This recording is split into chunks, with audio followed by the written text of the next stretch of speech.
Y seguimos con más de Contexto Global de France 24 en español. Les saluda Luis Méndez Urich y estaré con ustedes para ofrecerle detalles de lo que ha sido noticia en el mundo. A continuación, nuestros titulares. Donald Trump recibió a Volodymyr Zelensky en Washington. El encuentro fue calificado por el líder ucraniano como productivo, pero no quiso comentar sobre la posible entrega de misiles Tomahawk por parte de Estados Unidos. Trump, por su parte, pidió tanto a Zelensky como a Putin detener la guerra. Sigue la operación de Estados Unidos contra el narcotráfico en el Mar Caribe. Donald Trump confirmó el ataque en contra de un submarino que presuntamente transportaba droga y que Washington acusa de haber salido de Venezuela. Sería el sexto ataque a embarcaciones en la zona. Los restos de otro rehén fallecido en cautiverio fue entregado por Hamás a la Cruz Roja. De confirmarse la identidad, serían 10 los cadáveres de los secuestrados recuperados por Israel, mientras el grupo palestino pide a la comunidad internacional presionar a Israel para que abra el paso de Rafah. Y en nuestra sección Directo DC hablaremos sobre la ofensiva de Donald Trump en el Caribe. Ya comienza a sumar voces críticas dentro del Senado. Demócratas y republicanos buscan activar la ley de poderes para exigirle al mandatario que los notifique antes de atacar a Venezuela. Ampliamos en minutos con nuestra corresponsal Natalia Cabrera. Y en esta edición de Una Semana en el Mundo nos preguntamos si Donald Trump puede lograr el fin de la guerra en Ucrania después de imponer el cese-fuego en la Franja de Gaza.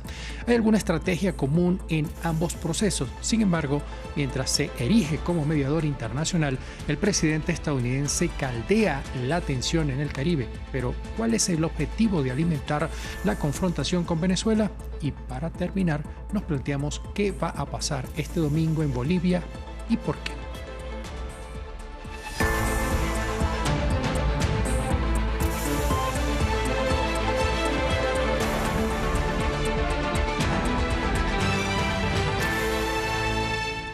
Iniciamos con información relacionada con la guerra en Ucrania. Este viernes, Donald Trump recibió en la Casa Blanca a Volodymyr Zelensky un día después de haber hablado telefónicamente con Vladimir Putin.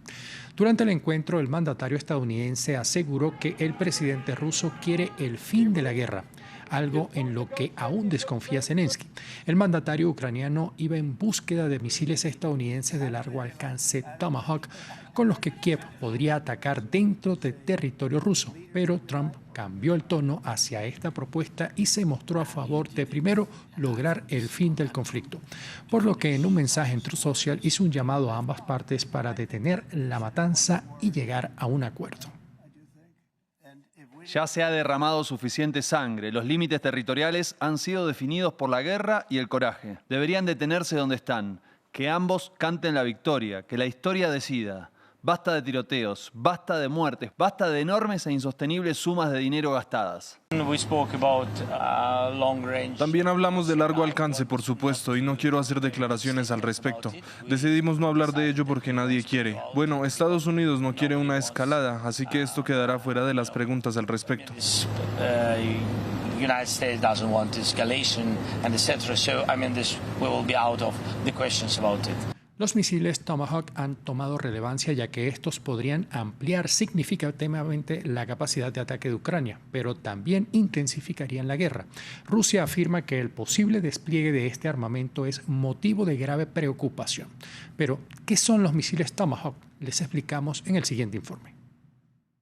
Miden más de 6 metros de largo, 2,5 metros de ancho y pueden pesar hasta 1.500 kilos. Se trata del Tomahawk, un misil crucero estadounidense que las Fuerzas Armadas de Ucrania buscan sumar a su arsenal. Lanzados por primera vez en la década de 1980, los Tomahawks se construyeron con la idea de burlar las defensas soviéticas. Vuelan a baja altura y a altas velocidades subsónicas para evitar ser detectados y llevan cargamentos de 454 kilogramos. Pero lo que realmente entusiasma a Ucrania es su alcance. Este armamento permitiría atacar dentro del territorio ruso hasta 2.500 kilómetros desde posiciones seguras lejos del frente. Esto supone un gran avance en comparación con los misiles ATACMS, suministrados por Estados Unidos, que tienen un alcance de solo 299 kilómetros. Los Tomahawks podrían impulsar significativamente la campaña de Ucrania para atacar infraestructuras rusas críticas, como refinerías de petróleo, bases aéreas y centros de suministro. Sin embargo, algunos expertos argumentan que la llegada de este proyectil no se traducirá necesariamente en una revolución en el frente. Cada vez que se habla de una nueva arma milagrosa que podría suministrarse a Ucrania y que se presenta como decisiva para el resultado de la guerra, eso está lejos de ser cierto. Incluso si la administración Trump aprobara el envío, Ucrania necesitaría semanas para entrenar a las tropas e implementar el sistema. Además, está la cuestión de cuántos proyectiles podría realmente conseguir Ucrania. Muchos se desplegaron en recientes operaciones estadounidenses en Yemen y en el ataque a las instalaciones nucleares iraníes. De acuerdo con medios estadounidenses, otra embarcación, esta vez un submarino que presuntamente transportaba droga, fue atacado por las fuerzas de Estados Unidos desplegadas en el Caribe. La información fue confirmada por Donald Trump este viernes, aunque no hubo ninguna referencia sobre las dos personas que, según fuentes de la agencia Reuters, habrían sobrevivido al ataque y estarían bajo custodia de las autoridades estadounidenses. En medio de esta escalada, Trump, ante información de una presunta negociación con Caracas, dijo que el gobierno venezolano ha ofrecido todo para evitar un conflicto. We attacked a submarine, and that was a Atacamos un submarino narcotraficante construido específicamente para el transporte de grandes cantidades de droga, para que lo entiendan. No se trataba de un grupo inocente. No conozco a mucha gente que tenga submarinos, y ese fue un ataque contra un submarino cargado de droga. En Trinidad y Tobago, una nación insular ubicada al este de Venezuela, familiares de uno de los hombres que habría muerto tras el ataque a una de las embarcaciones en el Mar Caribe piden respuesta. Argumentan que su pariente era pescador y que no existen pruebas de que transportaba drogas hacia la Unión Americana. Sus quejas se alinean con la tesis de los gobiernos de Colombia y Venezuela, los cuales manifiestan que Estados Unidos ataca a embarcaciones que no hacen parte del narcotráfico. Diego Bazzani tiene los detalles. ¿Quiénes son los ocupantes de las embarcaciones destruidas por Estados Unidos en el Mar Caribe? El despliegue militar de la potencia de América del Norte frente a las costas de Venezuela con el objetivo de frenar el tráfico de drogas ha implicado hasta el momento la destrucción de por lo menos 6 embarcaciones. Según los servicios de seguridad de Washington, al menos 27 personas han perdido la vida en dichas operaciones. Sin embargo, desde Trinidad y Tobago, los familiares de Chad Joseph, un hombre que presuntamente habría fallecido en uno de los ataques, alegan que su ser querido era un pescador que trabajaba en Venezuela y que de ninguna manera se encontraba traficando estupefacientes. Habían salido a pescar, el barco tuvo problemas con el motor, el barco se averió, así que querían volver a casa. Vieron este barco que regresaba y pidieron que los llevaran a casa. ¿Por qué dices que hay narcóticos en un barco? ¿Dónde están los narcóticos? Queremos pruebas, queremos evidencias. No hay nada. Interceptan un barco con 4 hombres a bordo. ¿Por qué no sacan a los hombres y luego disparan al barco? El gobierno de Nicolás Maduro ha asegurado que hasta el momento no conoce la identidad de las personas neutralizadas en aguas del Caribe y ha acusado a la Casa Blanca de querer llevar a cabo una intervención en su país. Mientras tanto, el presidente de Colombia, Gustavo Petro, ha indicado a Estados Unidos de asesinar a ciudadanos de su país en el Caribe y ha aducido que no hay pruebas de que las embarcaciones destruidas sean efectivamente parte de organizaciones narcotraficantes. A 72 se elevó la cifra de muertos como consecuencia de las inundaciones que afectaron la zona oriental y el centro de México. Asimismo, las autoridades reportan 48 desaparecidos mientras trabajan en la recuperación de las zonas afectadas. Los funcionarios elaboran un censo para definir el número de viviendas afectadas y estructurar el plan de acción para los damnificados. La presidenta Claudia Sheinbaum visitará la zona para supervisar las labores de recuperación en las que participan unos 52.000 efectivos. En Perú, varios jefes policiales fueron removidos de sus cargos tras las jornadas de protestas ciudadanas que dejaron un muerto y decenas de heridos. Los cambios se producen un día después que el comandante general de la Policía de Perú anunciara reformas tras confirmar que el único muerto en las protestas fue producto del disparo de un suboficial. Los principales cambios se produjeron en la jefatura de la región policial de Lima, la Dirección de Investigación Criminal y la Dirección de Inteligencia.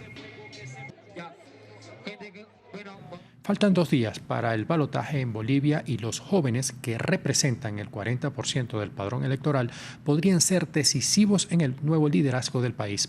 Pero llegarán a las urnas inconformes e incluso evaluando otras opciones.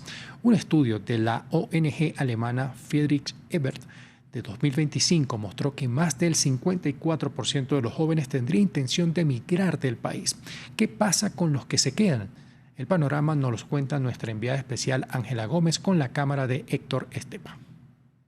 En un país donde apenas el 15% de la economía es formal, la mayoría de los jóvenes se diluyen en el otro 85% que representa las fuentes de ingreso provenientes del comercio informal, sin protecciones laborales y además descontentos por la crisis del país. Su frustración se verá en las urnas.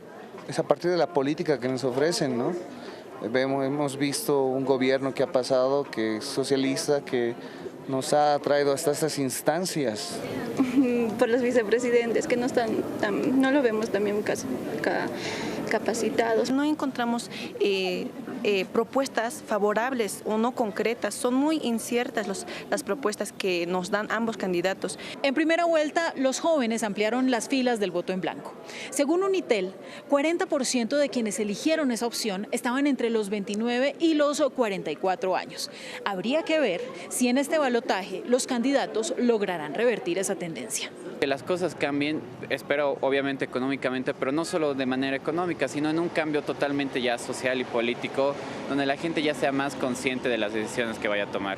Tengo muchas expectativas sobre el nuevo gobierno, principalmente resolver la crisis económica, un tipo de cambio frente al dólar o una moneda fuerte ante el dólar. Cualquiera de los dos partidos que entre va a ser un cambio económico para el país, como también tal vez en la Constitución también, no sé lo que vaya a pasar, pero espero que cualquier partido que entre haga bien su trabajo, ¿no? La juventud representa más del 40% del padrón electoral en Bolivia y este grupo poblacional sabe muy bien que sufrirá las consecuencias de una necesaria austeridad para intentar estabilizar la economía del país después de casi 2 décadas de progresos sociales del MAS que terminaron de manera estrepitosa. Este viernes se confirmó que los restos de un rehén más fue entregado a la Cruz Roja por parte de Hamás, organización que se ha comprometido a devolver a todos los cuerpos de los secuestrados, pero pide equipamiento para poder recuperarlos entre los escombros. Para presionar a Hamás, Israel ha limitado la entrada de ayuda humanitaria, pero una delegación internacional está lista para comenzar la evacuación de los cadáveres. Veamos más en el siguiente informe. Las excavadoras trabajan sin descanso en la Franja de Gaza para intentar recuperar los cadáveres de los rehenes israelíes. Hamás se comprometió a devolverlos en el marco del acuerdo de alto el fuego conseguido por Donald Trump. Por el momento, solo ha devuelto a Israel 1/3 de ellos. Israel acusa a Hamás de no respetar el acuerdo y mantiene la presión limitando el acceso humanitario a Gaza. Pero Hamás había advertido que recuperar a todos los cuerpos podría demorarse. Pueden recuperar fácilmente un número importante de rehenes fallecidos y entregarlos. Hamás afirma que no puede recuperar todos los cadáveres de inmediato porque algunos están atrapados bajo los escombros. Se espera la llegada de equipos de rescate del extranjero que por ahora están recabando información de Hamás y de los servicios de inteligencia israelíes. Turquía ha enviado un equipo de 81 rescatistas que esperan la luz verde para poder entrar en Gaza. Se trata de equipos que suelen movilizarse para rescatar a víctimas de terremotos y que ahora pondrán en práctica sus conocimientos para encontrar los cuerpos de los rehenes, en particular con la ayuda de perros. Por su parte, Israel debe entregar 15 cuerpos palestinos por cada cadáver israelí devuelto. Esta semana ya entregó a al menos 120, pero sin dar su identidad, obligando a las familias a analizar los restos en búsqueda de algún detalle que les indique que se trata de sus seres queridos. Además, según los médicos palestinos, la mayoría de los cuerpos tenían signos de tortura. El príncipe Andrew, hermano menor del rey Carlos III y octavo en la línea de sucesión, renunció a los títulos reales. La decisión, dada a conocer a través de un comunicado, se presenta luego de haber conversado con el rey. El príncipe, título que mantiene por derecho de nacimiento, se ha enfrentado a un intenso escrutinio por sus presuntos vínculos con el fallecido Jeffrey Epstein, acusado de abusos sexuales contra menores de edad. Por ello, se determinó que estas acusaciones representan una distracción para el trabajo del rey y de la familia real. Hasta aquí el presente bloque de noticias. Se continúen con más de Fran 24 porque vamos inmediatamente a Directo DC.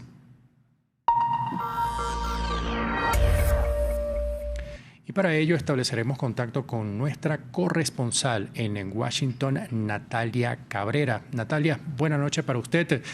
Y vamos a comenzar hablando de todo lo que tiene que ver con las noticias de Estados Unidos y especialmente en lo que fue esa reunión del presidente Donald Trump con su homólogo ucraniano Volodymyr Zelensky un día después de hablar con Vladimir Putin por teléfono.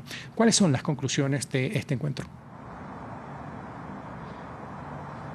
Hola Luis, buenas noches. Pues el único acuerdo al que aparentemente el presidente Donald Trump y el presidente ucraniano Volodymyr Zelensky llegaron es que no iban a hablar públicamente sobre los misiles de largo alcance, los Tomahawk, que eran este tema principal que estaba sobre la agenda este viernes. El presidente Trump se mostró un poco reacio a esta petición de Ucrania y dijo de hecho que darle estos misiles constituiría una escalada en la guerra en Ucrania y por supuesto quiere desescalar como parte de esta narrativa de pacificador que viene impulsando y sin embargo también trascendió que en estas discusiones se centraron fue justamente en la defensa aérea para Ucrania, con el presidente ucraniano pidiendo acelerar y escalar su capacidad, acelerar las entregas a través justamente de la producción con más ayuda de Estados Unidos.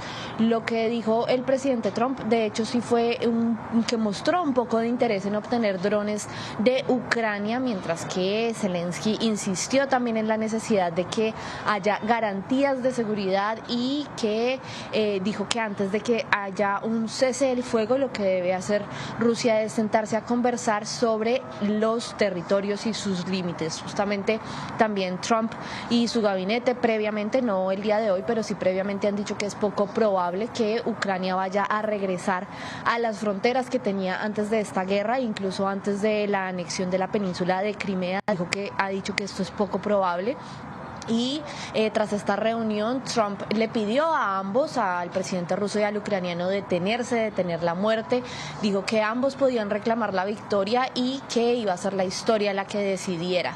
Zelensky dio por su parte una rueda de prensa frente a la Casa Blanca. Esto es algo poco usual y respondió justamente también a este comentario de Trump. Dijo que el que tenía que detenerse pues era Putin porque él era el que había comenzado la agresión. Fue más allá, dijo que sabía que Putin lo odiaba y que era un sentimiento mutuo, pero se mostró también abierto a continuar estas conversaciones y a involucrar, por supuesto, también a los pares europeos y a la OTAN, y dijo que confiaba en el presidente Donald Trump en sus esfuerzos para acabar con esta guerra, y dijo también que creía que sí le estaba ejerciendo presión al presidente ruso, pero que desconfiaba era de Putin y que de hecho no sabía y no creía que esta reunión de las próximas semanas entre Putin y Trump tenga lugar, pues lo que están diciendo los críticos también justamente es que Putin solo está buscando comprar más tiempo.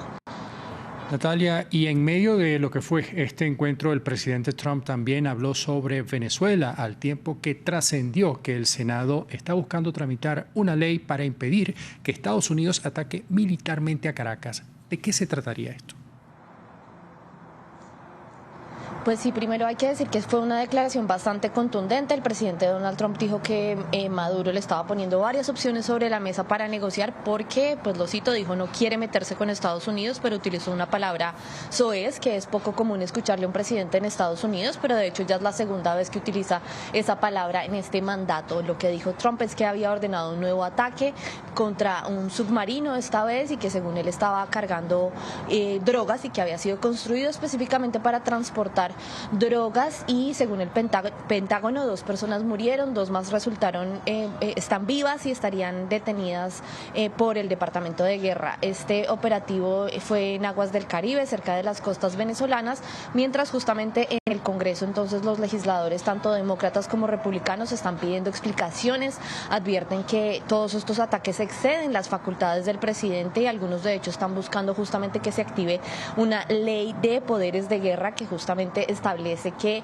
el Congreso puede limitar la capacidad del presidente para ordenar ataques sin su autorización y de hecho pues el presidente sí está obligado por ley a notificar al Congreso sobre operaciones encubiertas o este uso de la fuerza letal, pero dicen que no ha sido notificado, por ejemplo, de las operaciones de la CIA en Venezuela. Y pues hay que decir que el presidente Donald Trump lo que dice es que es una guerra contra el narcotráfico, que no se está atacando al pueblo venezolano, sino a los narcotraficantes y recordemos también que ha declarado como organizaciones terroristas a los cárteles del narcotráfico y lo que asegura es que se trata de una amenaza para la seguridad nacional de Estados Unidos, donde de hecho mueren alrededor de 80.000 personas al año por sobredosis. Natalia, muchas gracias por ofrecernos detalles de lo que han sido las principales informaciones desde Washington. Y ahora les dejo en compañía de Una Semana en el Mundo.